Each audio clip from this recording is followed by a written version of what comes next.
Before you keep watching, turn on your notifications. Because if what happened to me happens to you, you're going to need to call someone fast. My name doesn't matter.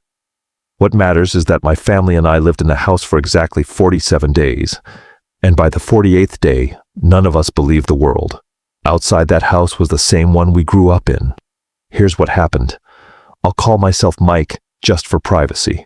This all took place in a small town in the middle of America, somewhere with less than 3,000 people, surrounded by thick forest, full of old houses, most of them built in the early 1900s. My wife, Sarah, and I were looking for something cheaper than what we could find in the city, somewhere quiet to raise our daughter, Emma. She was 7 at the time. We found a listing for a large 3-story house, priced strangely low. The realtor said the price was low because the place was old and needed work. We didn't think twice about it. On the day we went to view it, something strange happened, but we didn't notice it at the time. Our dog Max, a calm, friendly Labrador who never had a problem with strangers, refused to walk through the front door. He stood in the yard, barking, ears up, staring at a window on the 3rd floor. We laughed it off and said the dog just didn't like the place. We were wrong. We moved in 2 weeks later. The first 5 days were completely normal. The house was big, the wood creaked at night like any old house does, and that felt fine. But on the 6th night, Sarah woke me up at 2:47 in the morning. She said she heard footsteps on the 3rd floor, a floor we hadn't even unpacked yet, still full of boxes and old furniture from the previous owner. We went up together, carefully, and opened the door. No one was there. But the boxes we had stacked neatly on moving day had moved, not fallen.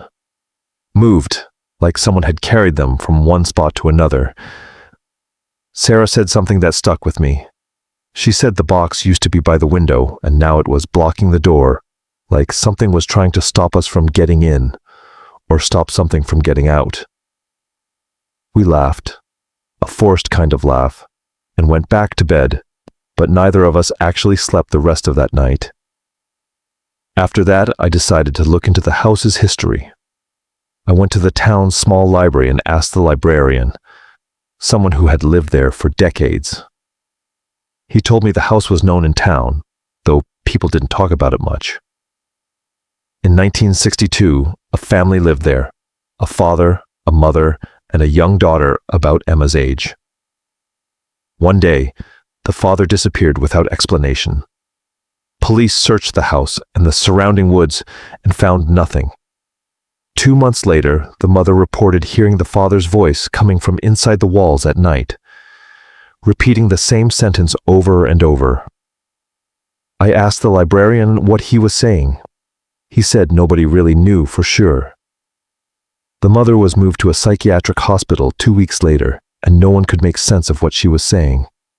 The little girl was taken in by another family. I felt a chill and told myself this was just an old town legend, the kind small towns always have. But one question stuck with me. The little girl was taken in by another family, so where did the mother go after that? The librarian wouldn't say. He just told me not to ask about that house again, and a week after that conversation, something happened that made us seriously consider leaving. Emma started telling us she was playing with a new friend in her room.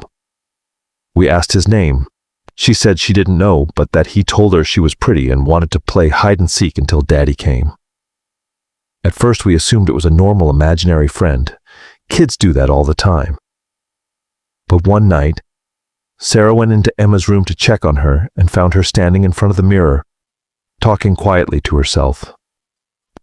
Sarah asked what she was doing. Emma turned around and said something that has stayed with me ever since. She said, "Daddy says he's tired of talking from inside the walls. He wants to come out." Sarah froze and asked who told her that. Emma pointed at the mirror and said, "The man standing behind you." Sarah spun around. No one was there. After that night, we decided to search every corner of the house, especially the basement we'd been too nervous to open since we moved in.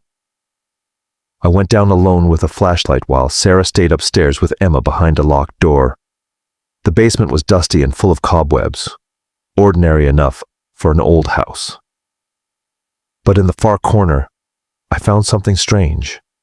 A section of the wall, built with different brick than the rest, like it had been sealed up afterward. I knocked on it. It sounded hollow. I grabbed a hammer from the toolbox and started breaking through. After a few hits, I found a small dark opening. I pointed the flashlight inside. There was no body, no skeleton, nothing you'd expect from a horror movie. What I found was stranger. Small children's chairs, arranged in a circle, all facing one point in the middle of the space, like they had once been gathered around something or someone. On the wall, written in handwriting, repeated dozens of times, was the same sentence. He's still here. He's still talking. In that moment, I heard a voice from the top of the stairs. Sarah's voice, but not her normal voice.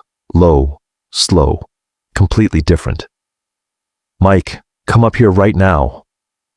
I ran up the stairs, heart pounding. I found Sarah standing frozen in front of Emma's door, pale, unable to speak. She just pointed at the door. I opened it slowly. Emma was sitting on her bed talking in a completely normal tone, like she was continuing an ordinary conversation. She said, "And then he said he can't get out by himself. He needs someone to open it for him, like Daddy did when he sealed the basement." I froze too. Nobody had told Emma there was a sealed basement. Nobody had ever used the word sealed around her. I asked her, shaking, "Who's telling you this, Emma?"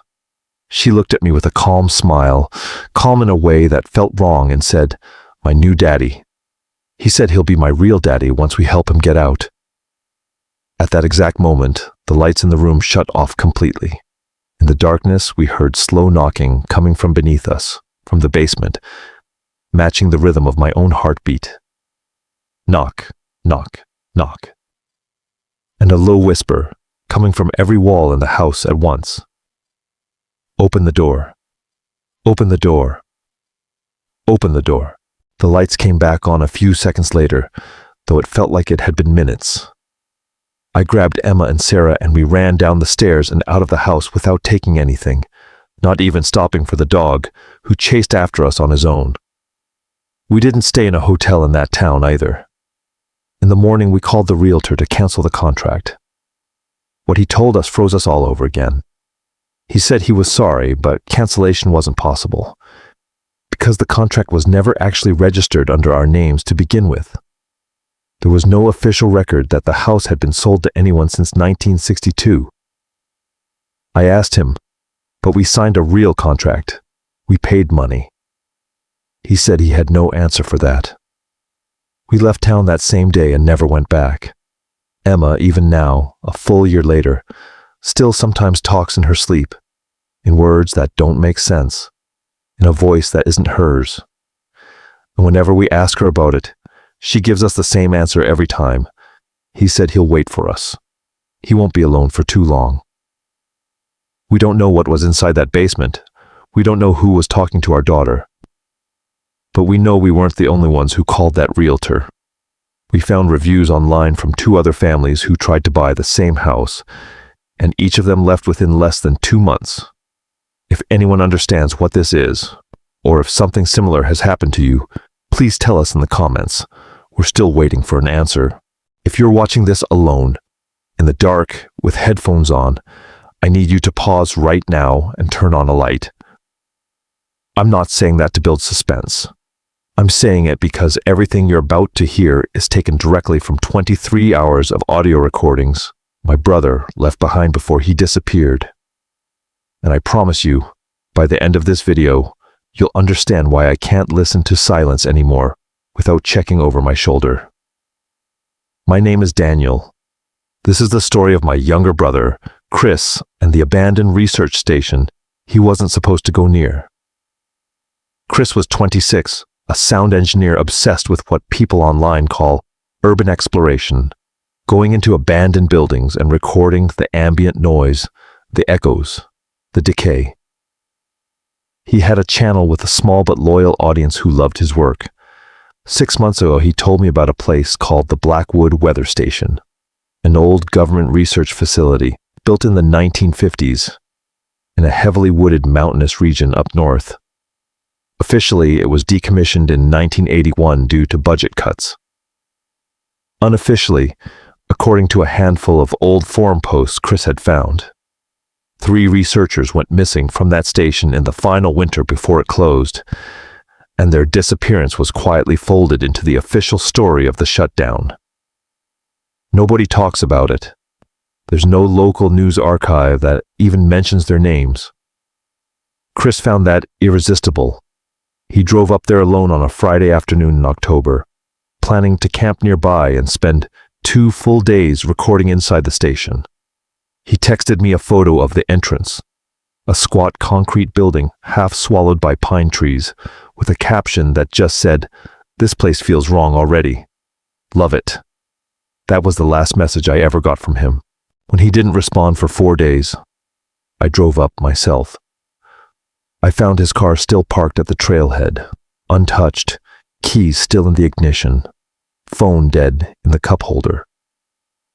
Inside his backpack, which was sitting neatly by the station's rusted door, I found his professional recorder, still running, battery long dead, with 23 hours of continuous audio saved onto the memory card.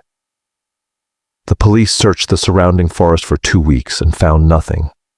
No blood, no signs of struggle, no trace of him at all. It was as if he had simply stopped existing the moment he walked through that door. I've listened to every single hour of that recording more times than I can count, and I'm going to walk you through the parts that matter, in order, exactly as they happened. For the first 3 hours, there's nothing unusual. You hear Chris breathing, walking, occasionally commenting quietly to himself about the architecture, the water damage on the ceilings, the strange stillness of the air.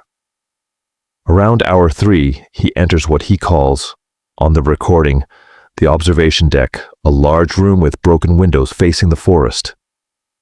He says the silence here is unlike anything he's recorded before. No wind, no insects, nothing, like the room is holding its breath.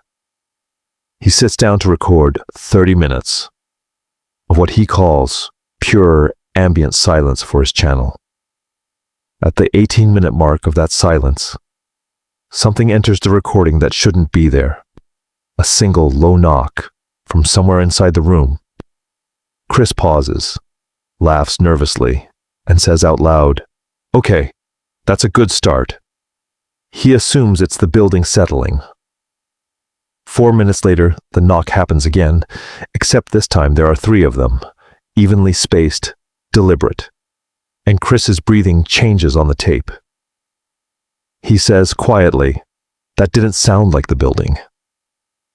From this point on, his voice never fully relaxes again for the rest of the recording. He decides to explore deeper into the station instead of staying in the observation deck. He moves through a long hallway, and around the 5-hour mark, we hear him stop walking abruptly. When he speaks next, his voice is a whisper. He says he's found something written on the wall in what looks like old, dried paint, or something darker. He reads it out loud for the recording. It says, "We are still counting." 3 of us. He doesn't know what it means yet. Neither did I, the first time I heard it. I do now. Around hour 7, Chris finds a door leading down into a sublevel that isn't on any of the official blueprints he'd studied before coming. He hesitates on the recording. You can hear him debating with himself whether to go down, and eventually his curiosity wins, the way it always did with him. As he descends the stairs, the audio quality shifts. There's a strange, low hum underneath everything, almost like a machine still running decades after the station was shut off. He says the temperature has dropped noticeably. He says he can see his breath. At the bottom of the stairs, he finds a long corridor lined with old research equipment, filing cabinets, and 3 separate metal doors, each with a number stenciled on it. 1, 2, 3.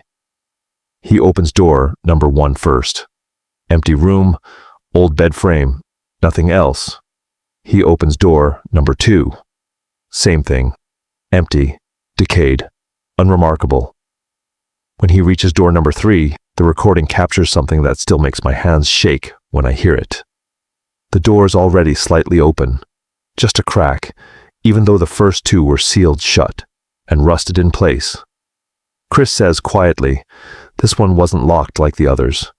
He pushes it open. For nearly a full minute, there's nothing but silence in his breathing. Then he says, in a voice barely above a whisper, "There's a chair in here, facing the wall, and someone carved something into the wall above it."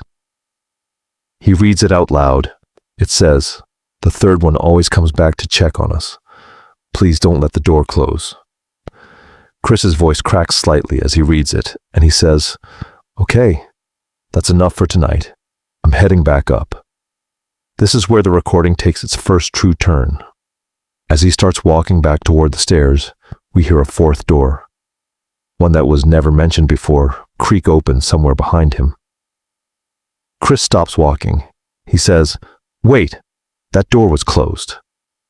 There's a long pause, 11 seconds of nothing but his breathing, and then he says something that still haunts me every time I hear it. He says, "There's someone standing in the doorway. He's not moving." He whispers very slowly, "Sir, are you a researcher? Do you need help?" And there's no response, just silence. And then the sound of very slow, deliberate footsteps, not from Chris, moving closer. Chris starts backing away, and you can hear the panic building in his voice as he narrates what's happening for the recording. An old habit from his content. Even in fear, he kept describing things out loud. He says the figure is tall, unnaturally tall, wearing what looks like an old research coat, and its head is tilted at an angle that doesn't look right, too far to one side. He says it hasn't said a word, but it's still walking toward him at the same slow, steady pace, no matter how fast he backs away. He breaks into a run. The recording becomes chaotic. Footsteps, heavy breathing, the sound of him knocking something over. He makes it back to the stairs and climbs them 2 at a time. And for a moment, it sounds like he's going to be fine, like he's going to make it back, outside into the daylight. Then at the top of the stairs, his breathing suddenly stops being the only breathing on the recording. There's a second sound, close to the microphone, low and wet, like something breathing directly behind him, matching his pace exactly. Chris says, barely audible, "Why do you sound like that?" And that's the last full sentence he ever says. What follows is 11 seconds of static, distorted audio that our audio engineer friend has tried to clean up multiple times without success, followed by complete silence for nearly 4 hours straight.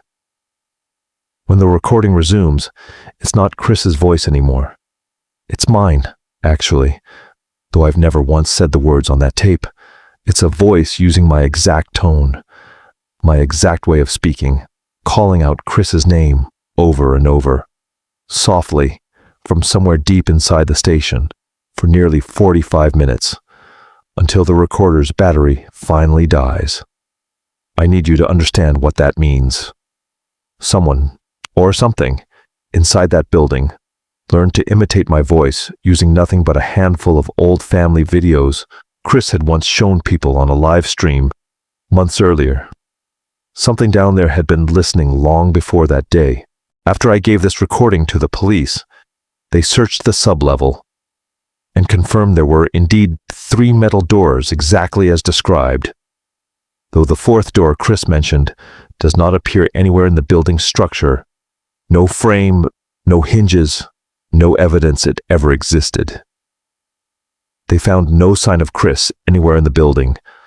His name was added to a small, informal list that a few local hikers maintain online of the 4 people now missing from the Blackwood weather station across more than 60 years. 4, not 3. Because whatever those researchers carved into that wall decades ago about someone always coming back to check on them, it appears to still be keeping count. 2 weeks ago, I received an email with no subject line from an account that doesn't exist anymore by the time I tried to trace it. It contained a single audio file, 4 seconds long. I'll be honest with you, I only played it once, and I will never play it again. And I won't be describing what's on it in detail, because some things aren't meant to be shared as entertainment.